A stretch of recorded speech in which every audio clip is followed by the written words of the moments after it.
bonsoir, bonsoir à toutes et à tous. Merci d'accueillir le nouveau Christophe Gans pour cette semaine qui touchera sa fin demain. Et là, on a le premier long métrage. C'est mon premier long métrage, absolument. Avant que j'avais la curiosité de savoir qui le découvre ce soir, qui l'a déjà vu. Pardon, qui l'a déjà vu? Ah, quand même, donc il y a les fans et il faut 50-50. Très bien. Pour ceux qui ne l'ont pas vu, je demande un peu d'indulgence. Parce que, je veux dire, j'ai passé la carte blanche à projeter des chefs-d'œuvre, hein, des films d'immenses cinéastes, etc. Ce film-là, c'est mon premier film. Et c'était avant tout pour moi une façon de lancer une lettre d'amour à ce cinéma-là. Voilà, c'est un film qui s'est fait un peu en dépit du bon sens, c'est-à-dire qu'au départ, chez un ami à New York, je découvre un dessin animé japonais tiré d'une bande dessinée japonaise qui s'appelle Crying Freeman, et donc je regarde ce dessin animé, il n'est même pas sous-titré, et je comprends l'histoire. Je comprends que c'est l'histoire d'amour entre une jeune femme et un tueur et la jeune femme, parce qu'elle a aperçu son visage, va devoir mourir. Donc c'est tout de suite, l'histoire me plaît énormément. Je la raconte à mon producteur, qui s'appelle Samuel Adida, et il me dit banco, on va acheter les droits de cette bande dessinée japonaise, qui n'a même pas été traduite en anglais à l'époque, hein, du tout. Et donc voilà, on se lance dans le projet de Crying Freeman. Au départ, le film doit être interprété par Brandon Lee, et malheureusement, Brandon Lee meurt sur le plateau de The Crow, dans un accident épouvantable. Ensuite, c'est Jason Scott Lee qui avait interprété Bruce Lee dans Dragon, qui était un gros film universel à l'époque, et qui doit l'interpréter. Et puis pour d'obscures raisons de contrat, il ne peut pas se libérer pour faire mon film. Et finalement, c'est quelqu'un que je rencontre dans la salle d'attente de la production, qui est venu me voir pour se présenter à moi, qui s'appelle Marc Dacascos. Avec Marc Dacascos, je vais tourner plus tard Le Pacte des Loups. Et grâce à Marc Dacascos, j'ai pu faire Crying Freeman, même si, à cause du fait que Marc n'était pas connu, le budget brusquement est raboté. On passe d'un budget de 15 à un budget de 3 millions, donc c'était violent. Mais bon, le film s'est fait en 30 jours, il s'est fait à Vancouver, au Canada, et j'ai été tenu, heureusement, j'avais un formidable cadreur avec moi, et puis surtout j'avais quelqu'un avec qui je rêvais de travailler, qui était un monteur, qui s'appelle David Liu, un monteur de Hong Kong, qui avait monté les films de John Woo, et qui constamment m'a soutenu pendant ce tournage en me disant « Ne t'inquiète pas, ça va le faire, ne t'inquiète pas ». Parce qu'évidemment, c'était mon premier film, j'avais très peur de le rater, et donc de rater cet acte d'amour que je voulais que ce film soit. Et finalement, ça s'est bien passé, le film est sorti, et il a bien marché, alors qu'il était interprété par des inconnus, et en plus des inconnus qui n'étaient pas blancs. Donc voilà, donc c'est en fait, comme je dis toujours, le premier film que je souhaite à tous les jeunes cinéastes, c'est-à-dire un film que personne n'attend, qui sort, qui marche, et qui n'engendre que de la gentillesse. Parce que, puisque je n'étais pas attendu, les gens ont aimé ce film, en fait. Les gens ont tous été avec moi sympathiques, ont tous tapé sur l'épaule. Je sais qu'une fois j'ai entendu Chabrol qui disait « Ah mais c'est vachement bien son film, ce petit mec il est parti tourner son film au Canada avec des acteurs chinois, c'est formidable ».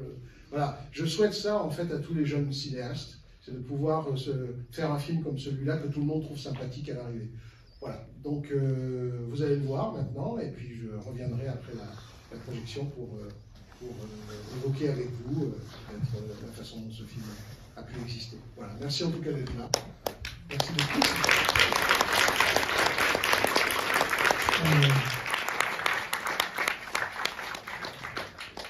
Merci. Merci de rester, d'être là pour en tout cas ce débat avec Christophe. Vous l'avez vu dans une copie d'époque, je pense, une copie. Oui. Ouais, elle a bien tenu. Oui, oui. C'est un film de 96, donc ouais, elle a bien tenu la route, ça va. Et Alors, on va restaurer le film. C'est prévu. Oui, on va restaurer en 4K le film. Voilà. Ressorti en salle et en vidéo ou... Je ne sais pas encore, mais en tout cas, on va faire le travail qu'on avait fait sur le Pacte des Loups, on va le faire sur ce film-là. Ouais. Voilà. Alors avant de vous passer la parole, j'aurais une première question, c'était, et après ça circulera, un micro va circuler également. Donc on l'a dit, c'est adapté d'un manga qui, alors qui n'était pas si connu, en tout cas à l'époque de la sortie du film, en tout cas pas inconnu au bataillon en France. En préparant ces rencontres, j'ai refeuilleté, en tout cas le Crying Freeman original.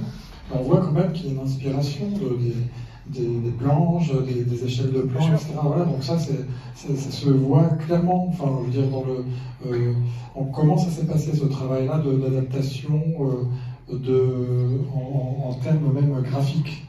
Ben, en fait, ce qui se passe, c'est que, comme je l'ai expliqué, je commence par découvrir en fait l'animé, ce qu'on appelle ça comme ça, l'animé qui est tiré de la bande dessinée.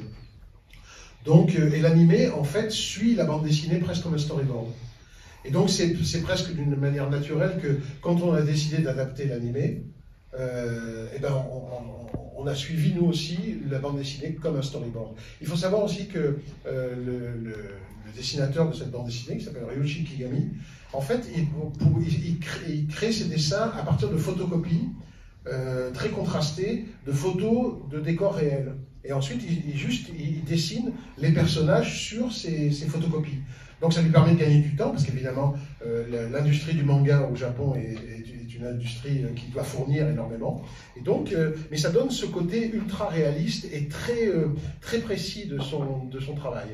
Et donc c'est en suivant cette inspiration, et de toute façon, quelque part, quand j'ai fait mes films, j'ai toujours, quand les films étaient inspirés par exemple d'un manga ou d'un jeu vidéo, j'ai toujours essayé d'être très orthodoxe, d'être très fidèle aux matériaux d'origine, même si des fois je suis obligé de faire des compromis parce que simplement je fais un film et que voilà, faire un film c'est différent que de lire une BD ou de jouer à un jeu vidéo, mais quelque part j'essaye d'être le plus fidèle possible parce que je me sens investi en fait d'un respect qui est celui des fans en fait. Moi-même étant fan, étant comme collectionneur de mangas, voilà, grand joueur de jeux vidéo, etc. Je me vois mal en train de trahir le matériau d'origine. Je me mets aussi dans la peau d'un fan qui va voir le film et qui va dire « Ah bah oui, bah c'est ça, voilà, c'est bien ça. C'est ça que j'aime. » Voilà. Et pour moi, ça a toujours été très important. Et parce qu'à un moment donné, par exemple, quand on a présenté le film à un distributeur américain, il y avait si je me souviens bien, c'était Sony qui était intéressé par, Columbia qui était intéressé par acquérir le film, mais eux, ils ne comprenaient pas pourquoi je voulais faire le film avec des Asiatiques. Ils m'ont dit à un moment donné, vous pourriez faire le film avec des Mexicains, ça serait une ancienne malédiction aztèque. Le mec serait un tueur et puis il pleurerait parce qu'il y a une secte d'adorateurs d'un dieu maya. Je dis mais non, c'est pas possible. Mais eux, parce que simplement, ils se foutaient littéralement de savoir quelle était la part d'inspiration d'un manga et surtout quel était le respect que j'espérais mettre dans cette adaptation. Mais donc, j'ai refusé absolument de changer l'ethnie en fait de mes personnages, simplement parce que pour moi c'était très important qu'on reste le plus fidèle possible à la bande dessinée. Le seul personnage dont l'ethnie a changé, il y en a deux en fait, c'est Emi Ohara, donc le personnage de Julie Condra, même si elle ressemble exactement au personnage de la bande dessinée, dans la bande dessinée elle est japonaise, et évidemment le personnage campé par Cheki Cario, le policier, qui lui aussi est devenu blanc, voilà. Alors à quel moment arrive, j'ai pas vu l'animé, le manga oui, mais à quel moment arrive cette idée de travailler cette matière avec une grammaire du cinéma hongkongais? Est-ce que c'est déjà pendant l'animé? En fait, c'est ce qui m'a attiré dans le dessin animé l'animé que j'ai vu, c'est la proximité avec ces films de Hong Kong que je venais de découvrir au marché du film de Milan. À Milan, c'est l'endroit où a été projeté pour la première fois en Occident le Syndicat du Crime, le Syndicat du Crime 2, Gunmen, en fait les films produits par Tsui Hark et qui appartenaient au genre film de gunfight, qui à Hong Kong s'appelle le Hero Movie, voilà, le film héroïque, c'est comme ça qu'ils l'appellent. Et donc moi j'avais vu ces films-là, j'avais été évidemment bluffé par ces films-là, et quand j'ai vu l'animé, je me suis dit mais c'est exactement ça, c'est la même matière. C'est le même genre, c'est-à-dire en fait, en gros, c'est une retranscription moderne des codes de la chevalerie, mais à l'intérieur de milieux mafieux ou gangsters. Et donc, c'est imposé l'idée de rendre hommage à des films que peu de gens, en fait, avaient déjà vus, et à travers ce film-là. Donc ce film-là, c'était une sorte, comme je disais, de lettre d'amour que j'envoyais à un genre qui n'avait pas encore vraiment touché le public occidental. Et souvent, d'ailleurs, je rencontre des gens qui me disent « Crying Freeman, c'est le premier film que j'ai vu de ce genre-là, et avant de voir les films de John Woo. » Et voilà, simplement parce qu'on avait eu cette légère avance, et que le film, ça a pu se faire relativement facilement, en fait. Alors vous allez pouvoir poser vos questions, pas trop fort pour ne pas réveiller le monsieur qui dort au premier rang, mais il a fait tous les films de Hong Kong, donc respectez son sommeil. Voilà. Il a fait en dormant aussi. À tous, d'accord. Bonsoir. Merci pour ce magnifique film. C'est gentil. Je voulais vous demander quelles sont vos scènes préférées dans le film. Alors, évidemment, il y a deux points de vue, celle du spectateur et celle du réalisateur, ce qui sont deux angles différents. Et de savoir aussi si, suite au succès de Crying Freeman, vous parliez des créateurs du manga, quand il y a succès, des fois, il nous arrive qu'on propose d'adapter une autre œuvre. Est-ce que le manga Sanctuary, qui parle aussi de mafia et de politique, mais dans un autre style, vous a été proposé aussi par les créateurs, et avez-vous rencontré directement les créateurs en question? C'est difficile, souvent on me demande, dites la scène que vous préférez, etc. Il y a des scènes que j'aime bien regarder, en me disant que bon, j'ai fait un travail correct. Maintenant, c'est difficile pour moi de dire voilà, j'aime cette scène, mes films, etc. Je regarde, en fait, pour être franc, je regarde jamais mes films. Quand j'ai fait la restauration du Parc des Loups, je ne l'avais pas vu depuis 20 ans, le film. Parce qu'en fait, c'est très compliqué pour moi, après avoir fait un film, de le regarder et puis de le juger comme je juge un film que je vais voir. Et simplement, quand je regarde un de mes propres films, tout ce que je vois, c'est l'histoire du film, c'est les coulisses. C'est ce qui est arrivé, les problèmes, est-ce qu'il y avait du soleil ou pas ce jour-là, l'acteur avait un souci, Émile Dequesne avait mangé du chocolat, elle avait des boutons.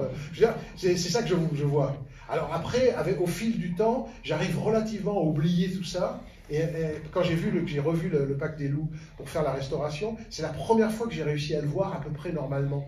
En me disant, ah ouais, mais c'est pas mal, le rythme est là, la narration est là, ça se suit, il n'y a pas de temps mort. Tu vois, il a fallu 20 ans pour que je commence à imaginer un peu comment les gens le voyaient, tu vois.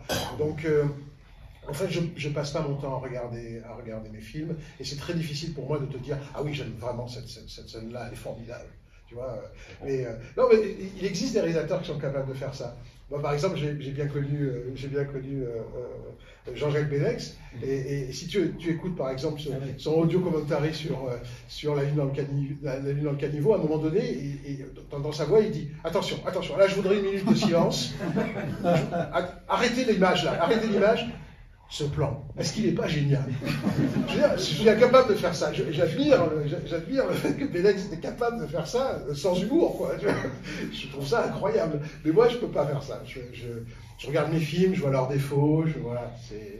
Maintenant, en même temps, je les aime parce que c'est des portions de ma vie.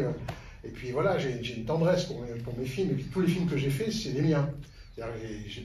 J'ai pour l'instant jamais subi un remontage ou quelque chose comme ça, tu vois, donc c'est mes films, avec leur bon côté et leur côté moins bon, quoi. Mais sinon, c'était quoi l'autre question? Pour Ikegami, si vous... Ah oui, Ikegami. Alors, j'ai jamais... On ne rencontre pas directement, forcément. Alors moi, j'ai jamais rencontré Ikegami, mais j'ai rencontré Kazuo Koike. Ah oui, le deuxième. Voilà, j'ai rencontré le scénariste, qui était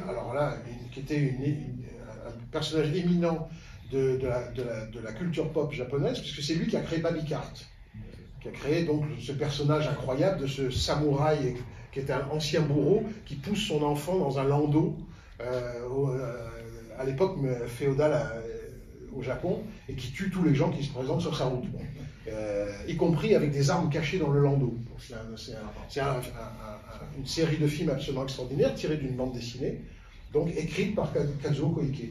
Donc j'ai eu l'occasion de rencontrer Kazuo Koike. C'était très amusant parce que c'était presque comme une scène d'un film de Yakuza.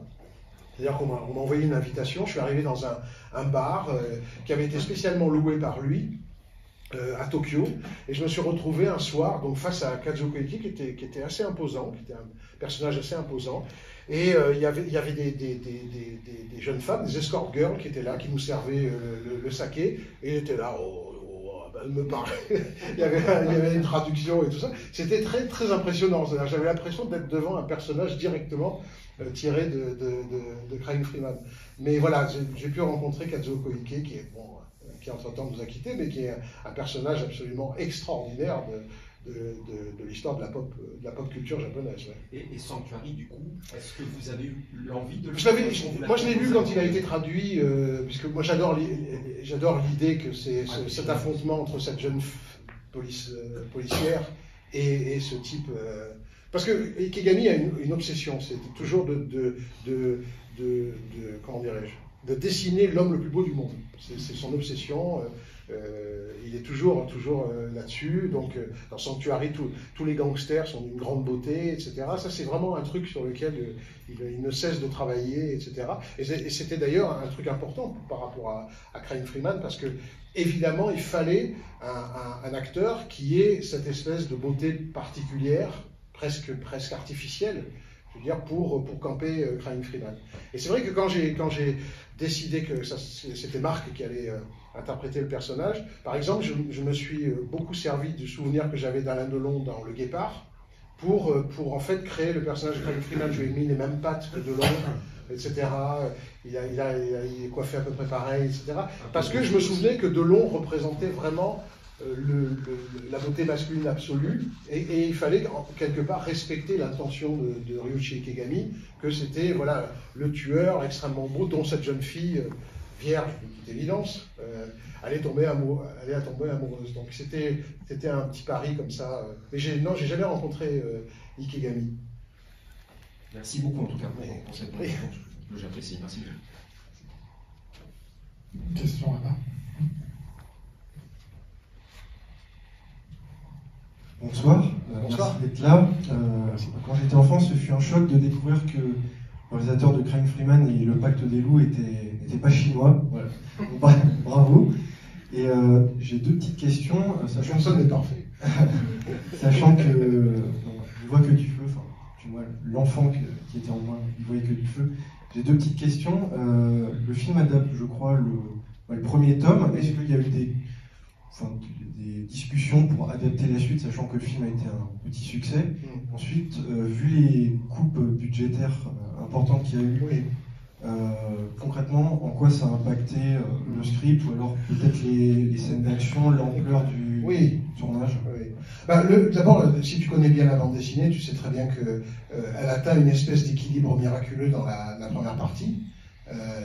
Donc le premier cycle, en fait, qui raconte ce que je raconte exactement dans le film, jusqu'au moment où Crying Freeman est ému, se sauve.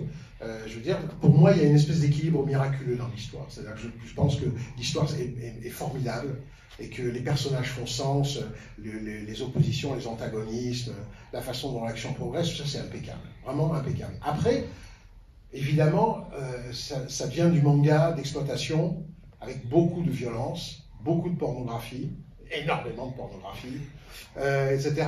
Et ça devient donc, si j'avais adapté la suite, j'aurais très certainement été moins fidèle que ce que j'ai pu être fidèle à cette partie de l'œuvre originale. Bon. Donc voilà, mais si tu connais la bande dessinée, tu sais très bien de quoi je parle. Il y a des séquences qui sont virtuellement impossibles à mettre à l'écran. Voilà, je veux dire, de torture sexuelle, des trucs comme ça, qui sont complètement cinglés dans... Voilà, mais ça fait partie, c'est aussi l'histoire du manga pour adultes. C'est-à-dire le manga pour adultes, on sait très bien, j'imagine très bien comment ça s'est passé. Kazuo Koike a pris un certain temps à écrire cette histoire, et puis à un moment donné ça a marché, et puis on lui a demandé en 2 semaines de faire la suite, quoi. Et donc il fait, il y va gaillardement, et évidemment il tape dans les scènes chocs et le côté sensationnel, et on perd un petit peu justement, moi ce que je trouve très beau, qui est la poésie qui existe dans le rapport entre cette femme qui sait qu'elle va mourir et la mort qui vient la voir sous la forme de ce type avec ce visage parfait, etc. Je trouve que ça c'était vraiment superbe. Voilà. Donc moi personnellement, ça m'a fait plaisir d'adapter la première partie, mais j'aurais certainement eu plus de mal à adapter la suite. Maintenant, oui, la coupe budgétaire a fait complètement changer le film. À l'origine, par exemple, le film, il y avait des passages qui étaient un hommage ouvert à la 36e chambre de Shaolin, et on voyait l'entraînement de Craig Freeman. Donc il était emmené, il était kidnappé, emmené dans un temple où on lui imposait des tonnes d'épreuves à travers des chambres, etc. Donc là, on avait créé d'ailleurs plein d'épreuves épouvantables où le pauvre type devait s'en sortir voilà, par la persévérance, la répétition, enfin, tout ce côté apprentissage masochiste qui est celui des grands films d'arts martiaux chinois. Mais et évidemment, comme dans la bande dessinée à la fin, il ne se sauvait pas à bord d'un hors-bord, mais il y avait un sous-marin. Parce que dans la bande dessinée, il y a un sous-marin avec un dragon peint sur la coque, bon, qui appartient aux 108 Dragons, donc la fameuse organisation pour laquelle travaille Craig Freeman. Mais évidemment, la coupe, quand on m'a dit, puisque tu n'as pas Brandon Lee, puisque tu n'as pas Jason Scott Lee, puisque tu as juste Mark Dacascos qui a fait 3 séries Z juste avant, bah, tu vas pas avoir 15 millions, tu vas avoir 3. Donc on est passé du jour au lendemain de 15 à 3. Et en fait, je pense que ça a été une chance pour le film, parce que ce que j'ai fait à ce moment-là, c'est que j'ai changé le point de vue, c'est-à-dire qu'en fait, je me suis mis dans le point de vue de la jeune fille. Et j'ai écrit ce qu'elle raconte dans son journal intime, et cette voix off, etc., qui donne au film cette espèce d'aspect un peu mélancolique, suspendu, un peu étrange, un peu feutré, qu'on n'attend pas dans un film d'action, mais qui, à mon avis, fait le charme du film. Et d'ailleurs, quand je faisais ça, je disais au producteur, tu sais, ça va être le premier film d'action qui est essentiellement destiné aux femmes. Je lui disais ça, mais je le pensais vraiment. Il se trouve que les mecs aussi ont aimé, et tant mieux. Mais c'est vrai que dans ma tête, je me disais, on est en train de donner au film une espèce de douceur, d'aspect romantique, qui va peut-être plus toucher le public féminin que le public masculin, qui d'ordinaire aime ce genre de film. Et donc, au bout d'un moment, j'ai développé cette idée que le film devait d'abord plaire aux femmes. Et quand je l'ai réalisé, je l'ai réalisé comme ça, en me disant, ben voilà, ça va, c'est beau. Alors, ils sont tous superbement habillés, ils sont superbement coiffés, ils sont tous très distingués, on dirait tous des aristocrates, voilà. Tu vois, je m'inspirais du Guépard de Visconti, etc. C'est-à-dire que j'essayais de faire du film quelque chose avec une espèce de sophistication féminine, ou du moins tel que je l'entendais dans ma tête, hein, évidemment. C'est très subjectif tout ça. Mais c'est comme ça que je l'ai fait. Je l'ai fait en poussant tout l'aspect féminin du film. Et en fait, ça a fonctionné, parce que les gens, quand ils ont vu le film, ils ont été surpris par ça, en fait. Et même si de temps à autre, mon producteur, et je racontais tout à l'heure l'anecdote où il vient me voir en me disant j'ai besoin d'une scène à la Rambo dans le film, je te donne 50 000 $ et tu mets à un moment, Craig Freeman bute tous les Yakuza avec un fusil mitrailleur avec un lance-roquette. Ce qui s'est vraiment passé, il m'a filé 50 000 $ en plus pour que je tourne cette scène, qui évidemment n'a rien de féminin. Bon. Mais j'ai essayé, en la filmant, de mettre des ralentis, de mettre de la brume sur le marécage, tout ça, de continuer à jouer cet aspect onirique, en fait, qui, moi, me plaisait et me permettait, quelque part, de faire un film qui se passe, qui travaille sur des traditions, des coutumes qui ne sont pas la mienne. Si tu veux, moi, je suis un Français, je suis européen, occidental, et donc la seule façon que j'ai de retomber sur mes pattes en réalisant un film qui se situe entièrement dans le milieu des triades et des yakuza, c'est de le faire comme un rêve. Pas comme quelque chose de réel, c'est pas réel, mais de le filmer comme si c'était un peu vaporeux, un peu éthéré, que les choses arrivent d'une manière presque surréelle, etc. C'était ma façon, en fait, de ne pas tomber dans l'ornière d'un manque de réalisme qui était induit par le fait que, finalement, c'est pas ma culture. Donc je l'ai fait comme ça. Et ça a fonctionné. Comme si on adoptait le point de vue de Ohara qui voit tout cet univers de manière un peu... Voilà. Et comme elle était devenue occidentale, je pense que cette distance, cette mise à distance de ce monde étrange, elle n'en a pas toutes les clés. Donc du coup, elle a l'air d'être un petit poucet perdu dans la forêt. Tu vois. D'ailleurs, il y a des moments où je l'ai filmé comme le petit poucet. Quand elle va le rejoindre, là, je filme cette scène comme une scène de conte de fées. J'essaie pas de dire ah c'est la pauvre fille, elle part avec son sac à dos rejoindre son amant au fond d'une forêt sur une île à Hokkaido. J'essaie pas de filmer. Je le filme en me disant que c'est le petit poussé, quoi. Ou c'est voilà, ou c'est Hansel et Gretel. Quoi. Merci beaucoup. Alors, il y a plusieurs questions ici, monsieur d'abord. Merci. Tout d'abord, merci pour HK Vidéo, hein, qui a permis à tous les gens de ma génération de vraiment percer dans le film de Chon-Woo, Arc et même des mangas comme Ghost in the Shell. Tout d'abord, merci pour ça. Et ensuite, j'avais une question sur le casting. Tout à l'heure, vous parliez du premier choix qui avait été fait pour le rôle de Yo, de Brandon Lee, puis ensuite Jason Scott Lee. Pour le rôle de Nita, qui est vraiment un personnage particulier et qui marque, est-ce que vous avez déjà pensé à Tchéky Karyo ou est-ce que c'est un choix qui s'est fait C'est un choix qui s'est imposé simplement parce que Tchéky, on l'avait vu chez Besson, et à un moment donné, les producteurs me disaient bon, c'était bien mignon, enfin il faut quand même qu'il y ait un occidental quelque part dans le film, quoi. Et ça, c'était l'obsession. Parce que moi, évidemment, j'aurais fait le film qu'avec des Asiatiques. Hein. C'était parti pour. Ouais, c'était vraiment bon. Mais à un moment donné, ils m'ont dit, pour les ventes, quand même, ça serait pas mal. On est un acteur français, qu'on connaît. Bon, et Tchéky, il venait de faire Nikita, tout ça, ça semblait presque logique. Bon. Et puis j'aime bien la façon dont il campe ce personnage, un peu étrange, un peu off, un peu décalé, etc. Par contre, on a eu un problème. On a eu un problème auquel on ne s'attendait pas, c'est que quand on a projeté le film pour les projections tests, on a fait les projections tests, évidemment, Tchéky, il avait un accent français. Et le public a fait, mais attendez les mecs, tout le monde a un accent, et même l'occidental, il parle pas un anglais parfait. Et donc, on a été obligé de doubler. Voilà. Okay. Donc, on a doublé Tchéky, voilà, c'était un peu la surprise, c'est-à-dire qu'on est tombé des nues en disant mais oui, mais le problème c'est qu'effectivement s'il y a un blanc dans le film, il faut quand même qu'il parle un bon anglais, quoi, parce que sinon, voilà. Ça a été le seul problème auquel on s'est retrouvé confronté. Et Ron Perlman a fait le doublage, donc Hellboy, hein, c'est Ron Perlman, et qui a imité, mais alors à la perfection, la performance originale de Tchéky, mais simplement sans accent. Mais c'est exactement le ton de la voix, etc. C'était fabuleux. Je veux dire, la demi-journée que j'ai passée avec Ron Perlman à le voir, je veux dire, en train d'imiter parfaitement le jeu original de Tchéky, sans l'accent, c'était dément. Et c'est Deborah Karanger qui a doublé Julie Condra dans le film. Parce que là aussi, il y avait un autre problème, c'est que quand j'ai fait l'audition de Julie Condra, on l'a fait à Los Angeles, il faisait 25 dehors, on a fait ça sur de la moquette, tout allait bien. Et puis quand on s'est retrouvé dans la forêt par -10, sur la tournée en hiver, elle s'est mise à avoir une voix presque de souris, de petite souris.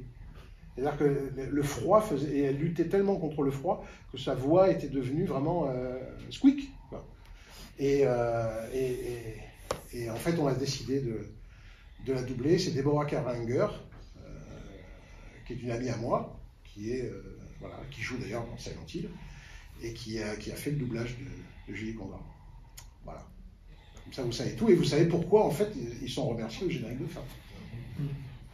Voilà. Merci. Il y a une question ici, après monsieur. Oui, donc, ça faisait 30 ans que je ne l'avais pas vu. C'était en salle, donc merci pour ce petit coup de vieux. Et on vieillit tous. Hein. Et donc, à l'époque, maintenant un peu, enfin j'ai vu d'autres influences maintenant, mais effectivement, à l'époque, je venais de découvrir John Woo avec Hardboiled. Donc c'est quoi, 92, donc 92, 94, un peu comme ça. Et ce qui m'avait marqué, en fait, c'est que vu que après j'avais commencé à voir ces films, etc., c'est ce que j'avais le plus vu, parce que je connaissais finalement que ça quand j'ai vu ce film-là. Et la question que j'avais, c'était, vous avez travaillé avec David sur ce film, vous l'avez fait venir, vous l'expliquer l'autre jour, mais j'étais très content de venir pour quitter avant la rétrocession. Et ce que je me demandais, c'est, la première question, c'est quelle influence il a eu en fait sur votre manière de tourner. Est-ce que le film aurait été très différent si il n'avait pas été avec vous? Vous avez un peu répondu dans l'introduction, parce que vous avez dit qu'apparemment il était là quasiment tous les jours, et puis vous encourageait, etc. Oui. Moi, en tant que béotien, j'ai l'impression, à mon avis, cette idée fausse que le tournage c'est quelque chose qui se fait exclusivement après. Alors, apparemment, ça se fait peut-être aussi un petit peu pendant. Et toujours avec les gens avec qui vous travaillez, donc il y a eu Philippe Coe, David, etc. Est-ce que vous avez encore l'envie de travailler avec des acteurs, actrices, dans des rôles soit principaux, soit secondaires, des gens, on va dire que le public occidental connaît moins, etc. Un petit peu ce qu'a fait Tarantino avec Pam Grier dans un rôle principal, ou Franck Kill avec, j'ai oublié son nom, le rôle du maître. Voilà. Ben, de toute façon, en fait, c'était mon premier film, mon premier long métrage, donc j'avais un peu la trouille, je vais te le dire. Il y a vraiment j'ai été entouré de gens formidables sur le film. J'ai eu beaucoup de chance, je tiens à le dire. C'est-à-dire que non seulement il y avait Samuel Adida, donc, qui vraiment me protégeait et voulait absolument que je réussisse le film, parce qu'il avait beaucoup finalement, pas investi, mais misé sur moi. Bon, ça c'était la première chose. Ensuite, il m'a présenté une personne absolument exceptionnelle qui s'appelle Brian Yuzna, avec qui j'ai fait donc, mon tout premier travail, qui était un sketch dans un film à sketch qui s'appelle Necronomicon, qui a été un peu le test pour pouvoir faire celui-là. Donc c'est Brian Yuzna qui produisait Necronomicon et qui a produit donc, ce film, et qui est non seulement producteur, mais également un réalisateur lui-même. Donc je me suis retrouvé avec ce personnage qui m'a énormément inculqué de choses, avec qui je pouvais parler librement, etc., et qui avait un peu cette double casquette de producteur, mais également de confrère réalisateur. Et donc il m'a appris plein de trucs. J'avais David Hu. David Hu, il a été vraiment la bonne fée qui s'est penchée sur le berceau de ce film. Très sincèrement, je ne sais pas comment aurait été le film s'il n'y avait pas eu David Hu. David Hu est venu avec sa formidable expérience. Il faut imaginer quand même que c'est un type qui démarre sa carrière de monteur à 17 ans sur La Rage du Tigre, en 72. Donc je veux dire, il monte des centaines de films d'action. Donc il connaît tous les trucs. Tous les trucs. Donc quand il arrive et qu'il commence à regarder le matériel, il arrive à peu près à la 3e semaine de tournage, il commence à regarder le matériel. Moi je flippe, hein. Il y a des fois où je finis pas mes journées, je sais pas si ça va fonctionner tout ça, je flippe, et lui il vient me voir et il me dit non, c'est bon, j'ai ce qu'il faut, j'ai ce qu'il faut. Tout le temps il vient me dire j'ai ce qu'il faut. Parce que réellement, il n'y a pas eu de retournage sur le film. On a fait quelques inserts après un jour, mais ce que tu as vu, c'est le film tel qu'on l'a tourné en 30 jours, quoi. Donc, et c'était rapide. Tout était très rapide. La grande scène de fin, avec le combat de sabre, l'attaque des Yakuza à travers le barricade, c'est une journée de tournage. Une journée. Donc, c'est pas beaucoup, quoi. Beaucoup de caméras. Ouais, beaucoup de caméras. Alors ça, par contre, on avait des paquets de caméras partout. Pas toutes avec un caméraman, certaines se déclenchaient automatiquement. Ouais. Mais voilà, c'était. Mais David Hu était tout le temps en train de me dire c'est bon, j'ai assez, c'est bon, ne t'inquiète pas, ne t'inquiète pas. Donc il y a eu ça. Et il y a eu une personne aussi qui m'a filé un énorme coup de main. C'est le réalisateur de seconde équipe, qui s'appelle William Garretti, qui a été également réalisateur de seconde équipe sur le Parc des Loups. C'est un ancien assistant de Sam Peckinpah. Et je l'ai sélectionné pour ça. Il avait fait avec Sam Peckinpah, il avait travaillé sur Apportez-moi la tête d'Alfredo Garcia, il avait fait Convoi, il avait fait Croix de fer. Et donc Bill Garretti, je l'ai pris parce que c'était un copain à Sam. Donc on a passé notre temps à parler de Sam Peckinpah, etc., etc. Moi je suis un fan de Peckinpah, évidemment. Je crois que ça se comprend, ça se voit.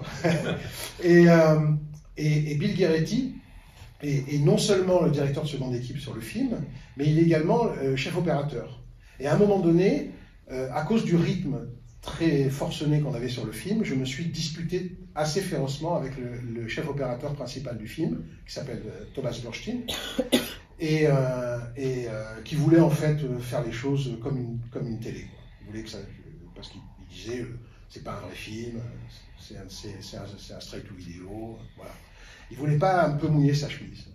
Et il y a eu un moment où l'antagonisme entre mon chef opérateur, mon premier assistant, qui était le fils de Stuart Rosenberg, Benjamin Rosenberg, et mon chef opérateur, a atteint un tel niveau que la production a décidé de clôturer le film.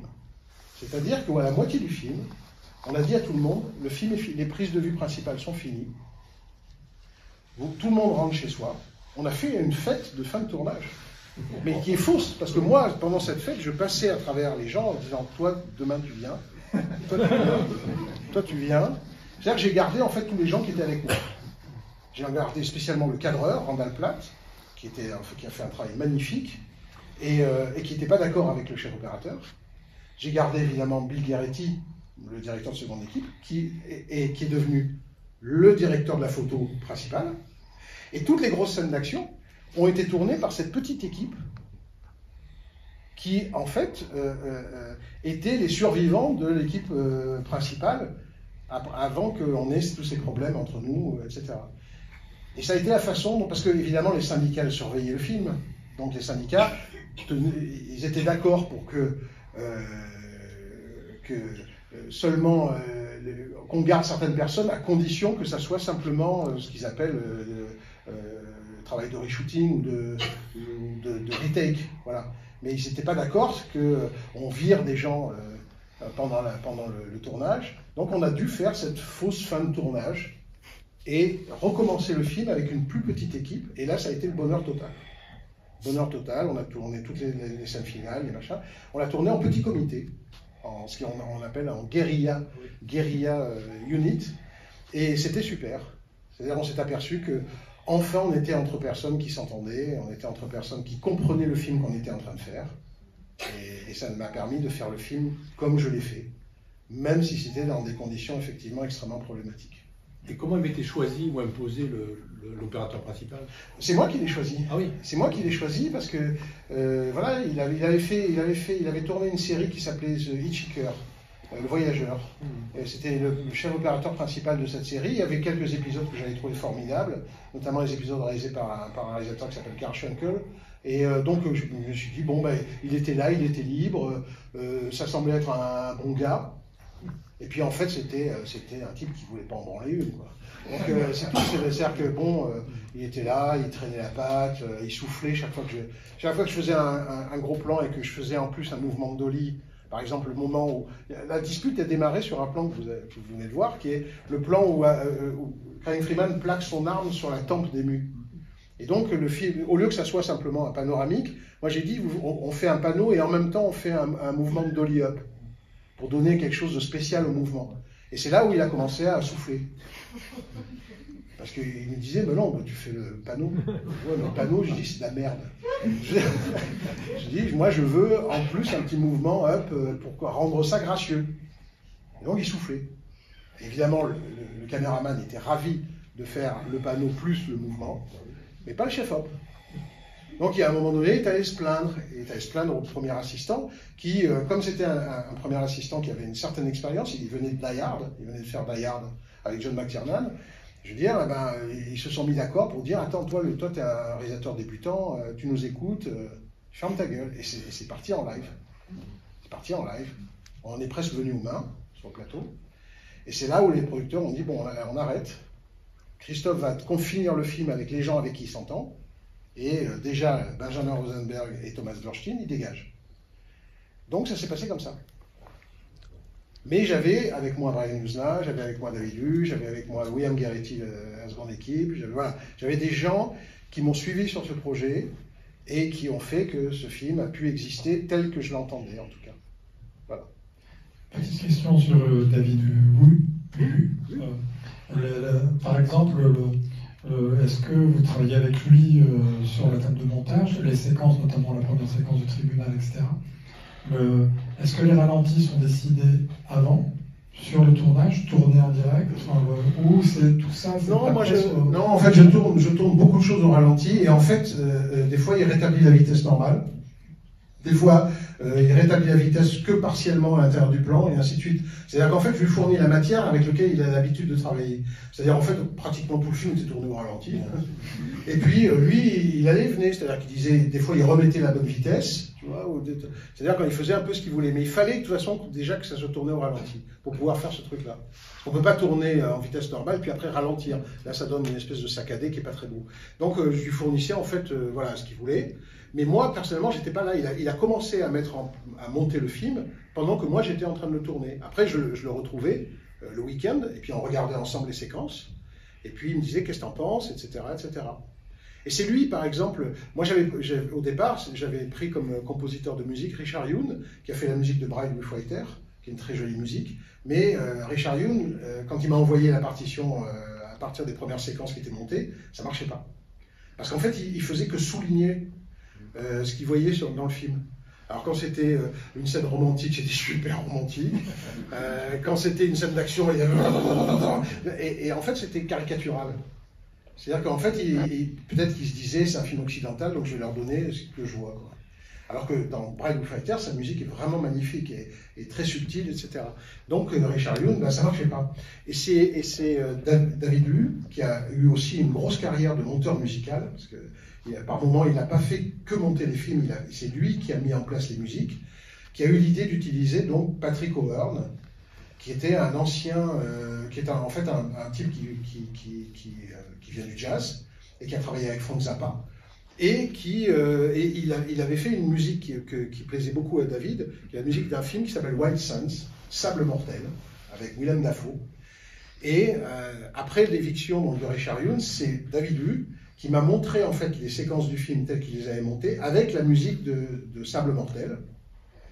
Et ça m'a semblé d'une évidence absolue. Donc le choix de Patrick O'Hearn, qui a fait à mon avis une très jolie musique sur le film, vient aussi de David Liu. Donc David Liu a une importance colossale en fait sur le film. Une grande partie de ce que les gens ont aimé dans le film vient en fait de ce type parce que simplement il venait avec un bagage, un professionnel absolument insensé que évidemment moi je n'avais pas. Voilà. Donc rendons à César ce qui appartient à César. Je rebondis sur la question de monsieur. C'est vrai que le tournage, en si peu de temps, et en le revoyant 30 ans après, il y a un nombre incalculable de travelling, de mouvements de groupe. Donc j'imagine que même, tu parlais de David Liu, mais il y a aussi ta formation de monteur qui fait que tu as vraiment travaillé bien en amont, storyboardé tout ton film, il n'y a pas de plan inutile. Je pense que ça a beaucoup joué sur la rapidité du tournage, même si c'était... Je crois que ce qui a joué sur la rapidité du tournage, c'est aussi qu'on avait quelque part, en fait, une ébauche du film avec l'animé japonais. Parce que finalement, l'animé, c'était presque comme une cinématique. Tu sais, ce qu'on appelle les cinématiques, c'est ces scènes qu'on met en forme d'une manière un peu rudimentaire, mais qui permet d'avoir une idée de comment une scène va se dérouler, va être montée, etc. Aujourd'hui, on utilise beaucoup la cinématique. On fait d'abord un storyboard, puis après on en tire une espèce de dessin animé rudimentaire qui permet quand même de voir un peu la scène. Ben, quelque part, je me suis servi en fait du dessin animé japonais comme d'une cinématique. C'est-à-dire qu'il y avait des scènes, on les regardait, on disait bon là on peut rajouter ce plan-là. Évidemment, le dessin animé est en format carré. Moi j'ai voulu le film en format scope, donc ça change aussi un petit peu les choses. Mais ça déploie les mouvements de caméra, etc. Le scope permet d'avoir justement comment dirais-je, une accentuation en fait de tous les mouvements horizontaux de caméra, etc. Mais ce que j'ai essayé évidemment, c'est de me débattre avec le plan de tournage, parce que le plan de tournage était absolument impossible. Et donc des fois j'essayais de me dire bon ben je vais faire un plan séquence. Il y a comme ce plan où Crying Freeman rentre dans la maison d'ému, se cache, laisse la bonne sortir, monte l'escalier, etc. Tu vois, et donc j'essayais d'avoir des mouvements élégants, etc., etc. Parce que simplement j'avais pas le temps de faire autre chose, quoi. Mais je pense que tu sais, c'est toujours la même chose quand un film, quand on fait des compromis, généralement ça se retourne à l'avantage du film. C'est une des choses les plus formidables dans le cinéma, c'est que quand tu ne peux pas faire la scène telle que tu l'as pensée, finalement il y a quelque chose de meilleur qui va en sortir. Alors il faut aimer ça, hein, c'est une sorte de gymnastique, parfois un petit peu angoissante, mais ça se révèle toujours à peu près la même chose. C'est-à-dire que chaque fois qu'il y a quelque chose qui ne marche pas, ou qui n'est pas comme tu l'avais pensé, eh ben peut-être qu'il y a quelque chose de meilleur qui va en sortir. Et c'est la grande surprise à chaque fois du cinéma. Est-ce que tu as eu les mêmes problèmes qu'il y avait eu Guillaume Canet quand il avait tourné à New York, Blue Ties, avec les syndicats, où quand on parle à un figurant, d'un seul coup, on le catégorise en acteur, donc il est plus, c'est tout contingenté. Tout à fait. J'ai eu droit à ça aussi. Non, mais de toute façon, quand j'arrive à Vancouver, on choisit Vancouver parce que c'est l'endroit où se tournent toutes les séries très célèbres à l'époque, et notamment X-Files. X-Files est entièrement tourné à Vancouver. Parce que Vancouver, c'est une ville très, très particulière parce qu'elle est coincée entre la mer et la montagne. Et donc vous pouvez avoir la mer, les grandes forêts, la montagne avec la neige, etc. Tout ça à moins d'1 heure de route, quoi. Ça, c'est un truc incroyable. Donc tout X-Files, qui donne l'impression à chaque fois que les deux agents se baladent à travers les États-Unis, en fait, c'est tout tourné dans 50 km², quoi. Et donc, on arrive dans cette ville parce qu'on sait qu'on va avoir des paysages qui vont rappeler les paysages d'Hokkaido, qui est donc l'endroit où se passe Crying Freeman. Mais en fait, l'endroit où il se trouve le temple, c'est une route forestière, parce qu'évidemment, on n'a même pas l'argent pour enlever les arbres. Donc moi, je demande qu'on construise le temple sur une route forestière à un tournant. Comme ça, derrière le Bouddha, on voit des arbres. Parce que si tu tournes la caméra vers là, ben en fait, la route continue, quoi. Donc c'est que des trucs comme ça. C'est-à-dire qu'on est constamment en train de se dire, bon, ben, on va le faire, et puis on va faire en sorte que ça soit chouette à regarder, quoi. Et évidemment, les axes de caméra sont choisis pour dissimuler, en fait, parfois la pauvreté du film.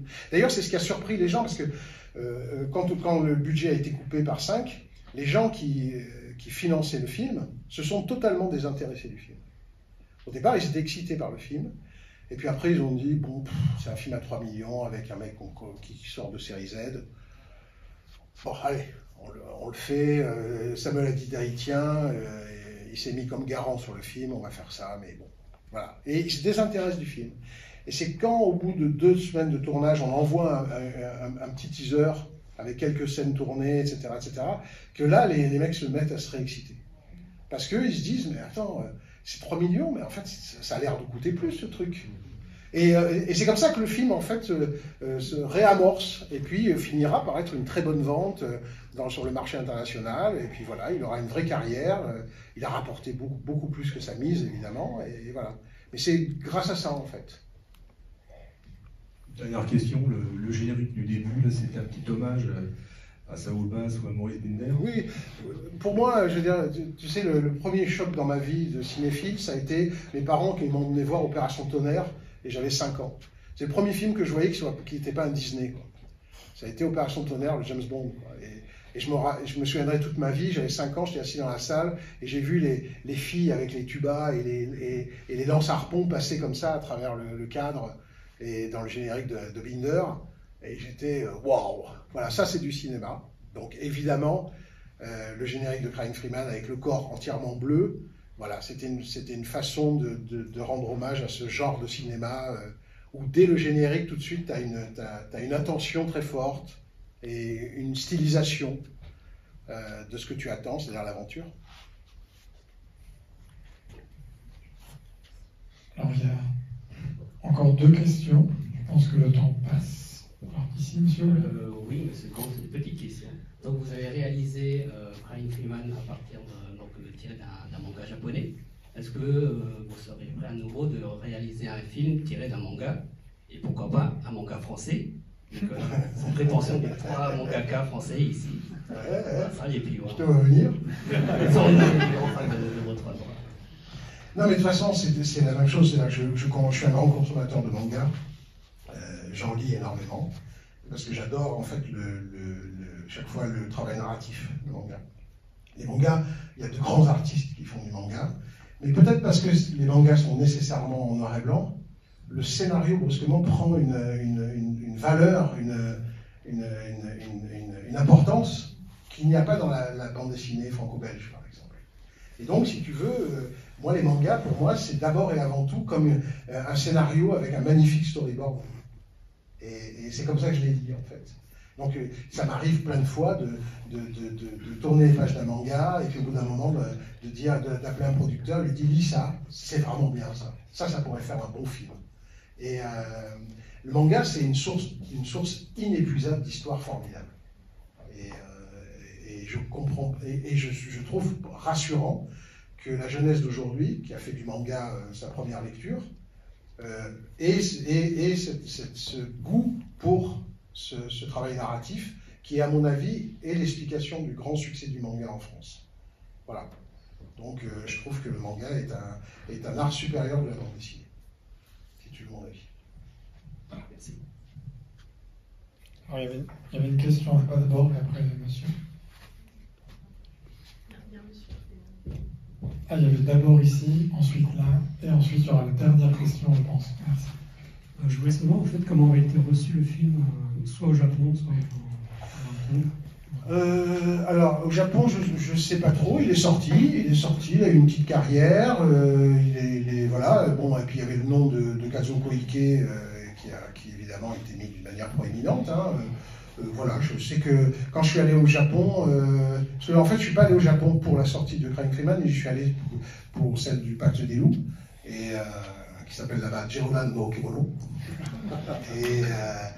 Et les gens me parlaient de Crying Freeman avec plutôt sympathie. Donc, ils étaient très surpris, évidemment, de voir un film sur les Yakuza tourné par un Français. Ça semblait un peu surréaliste, si tu veux.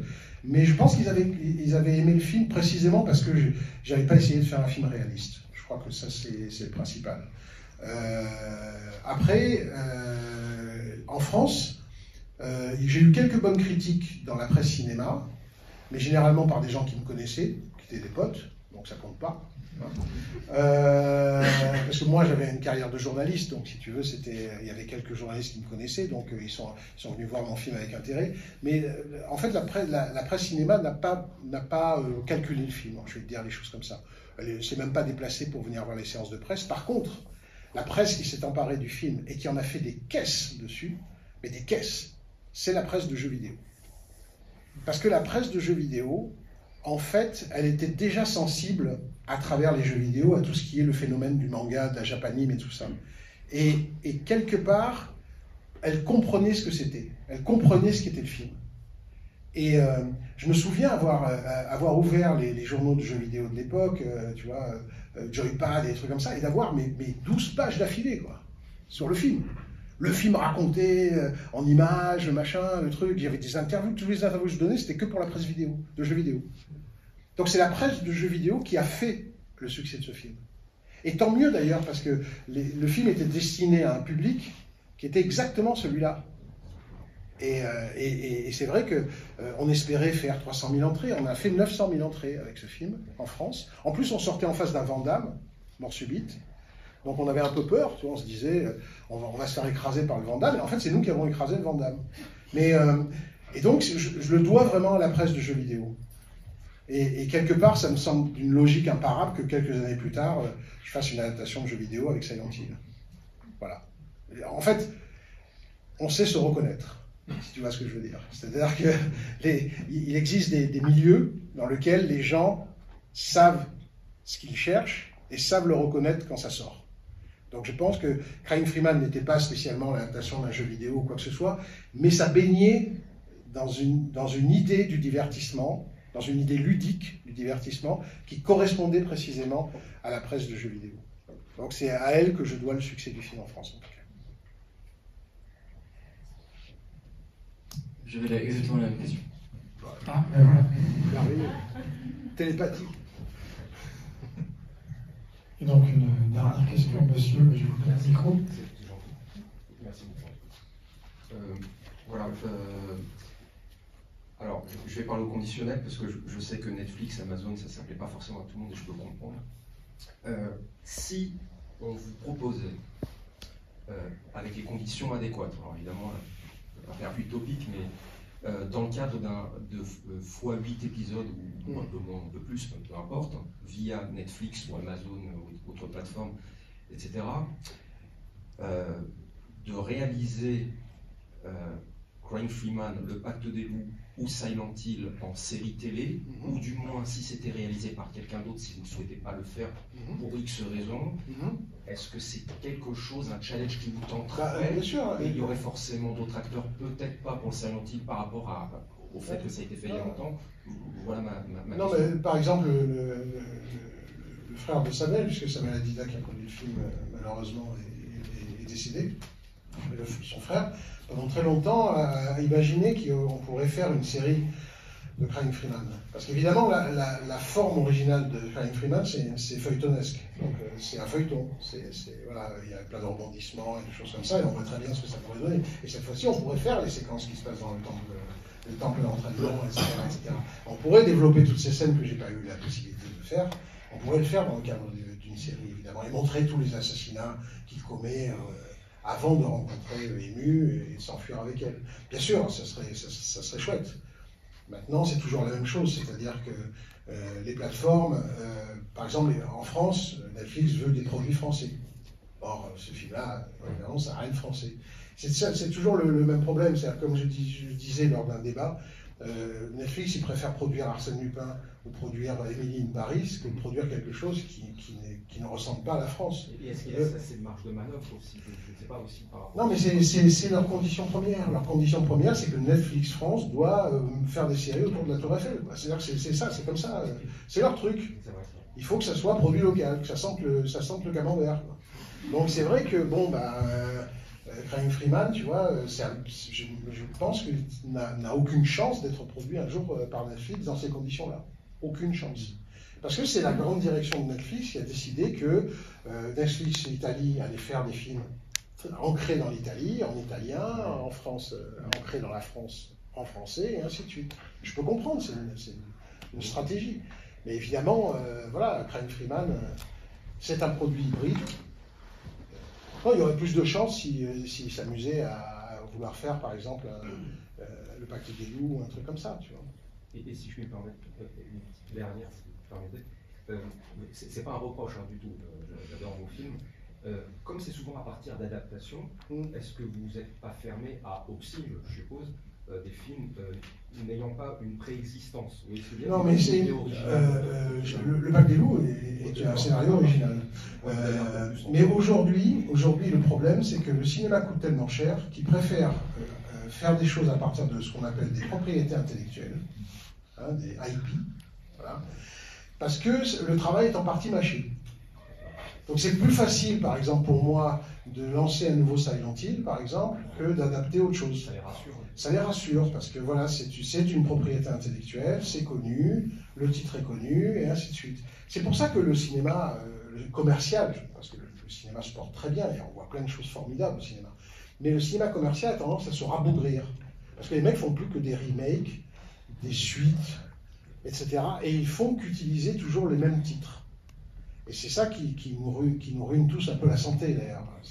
On aimerait pouvoir aimer le cinéma comme on l'a aimé jusque dans les années 90. C'est ce qu'on disait l'autre jour, quand on voit Volte-Face, quand on voit le Mission Impossible Brian De Palma, ou quand on voit La poursuite d'Octobre Rouge de John McTiernan, un truc comme ça. Ça, c'était du cinéma de divertissement qui était fait par des metteurs en scène importants, etc., et qui n'était pas nécessairement tiré d'un dessin animé ou d'un machin ou d'un truc, je sais pas quoi. Malheureusement, aujourd'hui, le cinéma coûte très cher. Le cinéma coûte horriblement cher. Vraiment, c'est devenu... voilà. Et du coup, les producteurs et les financiers, surtout, ils préfèrent partir de quelque chose qui est connu plutôt que de se lancer à l'aveuglette sur quelque chose qui n'est pas connu. Donc, ça explique malheureusement l'absence d'ambition et l'absence de courage auquel on est confronté un peu aujourd'hui. Je voulais vous remercier parce que tu es un vrai perfectionniste, un amoureux du cinéma, ça se voit, vous transférez totalement avec les cultures. C'est bien, c'est vrai, vaste dans plein de domaines. Et je trouve dommage que des projets comme Pat Labor, Un milieu sous les mers, Pharaon ou enfin Corto Maltese n'aient pas réussi pour certains, pour des raisons qui vous regardent, à aboutir. Ah, moi, tu sais, c'est pas des raisons qui me regardent. Tu sais, comme je l'ai déjà dit, le cinéma c'est la vie. Et malheureusement, la vie, c'est des choses très bien, et puis c'est des fois des événements tristes. Je veux dire, Corto Maltese s'est arrêté parce que Samuel est mort, de manière fulgurante. Bob Moran s'est arrêté parce qu'il y a eu la grippe aviaire qui s'est déclenchée en Chine au moment où on était en train de préparer le film. Et on ne savait pas à quel point ça allait être dangereux. Et les compagnies d'assurance ont dit, nous, on n'assure pas un film alors qu'il y a une pandémie qui est en train d'arriver. Tu vois, et ainsi de suite. C'est-à-dire que malheureusement, il y a des choses que tu ne peux pas prévoir. C'est comme Crying Freeman, le film n'aurait pu ne jamais voir le jour simplement parce que je veux dire, 3 semaines après avoir rencontré Brandon Lee meurt shooté par un autre acteur sur le tournage de The Crow. C'est quand même un truc de dingue. Et voilà, c'est-à-dire que et c'est comme ça, c'est-à-dire que la vie, elle est faite aussi d'événements comme ça, d'événements tragiques. Et voilà. Des Galaxy Railways, du papa d'Albator. Voilà. Oui, ça a été... Oh, si tu savais le nombre de trucs, parce que là, tu me cites que des quelques titres, mais si tu savais les trucs sur lesquels j'ai été approché, c'est délirant. Mais simplement, voilà, c'est-à-dire que le problème, c'est que la vie, elle est faite de ça, elle est faite de choses merveilleuses, et puis aussi de moments tragiques que tu ne peux pas prévoir. Et je crois qu'il faut rester un peu philosophe, parce que voilà, Moi, quand Corto Maltese s'est arrêté à cause de la mort de Samuel, j'ai pas dû, je peux t'assurer que j'ai pas pensé une minute au film qui s'arrêtait. J'ai pensé juste que je venais de perdre mon meilleur ami, l'homme avec qui j'avais fait ma carrière. Donc, si tu veux, c'est comme ça. Pour moi, Corto Maltese, c'était vraiment le cadet de mes soucis, alors que je venais de passer 1 an et demi dessus. Mais simplement, voilà. Ça change la donne. Ouais, tu reçois un coup de fil, Samuel est décédé, tu fais. Ah, tu vois, brusquement, tu vois passer tous voilà, tous ces moments incroyables qu'on a passés ensemble à rigoler à Los Angeles, à Hawaï, au Japon, tous ces moments insensés, et puis le type, paf, fini, on éteint la lumière. Qu'est-ce que tu veux faire? On a tous été confrontés à ce genre de choses. Et ben, le cinéma, à ce moment-là, ben, ça passe au second plan. Voilà. Merci infiniment, monsieur. Mais je t'en prie.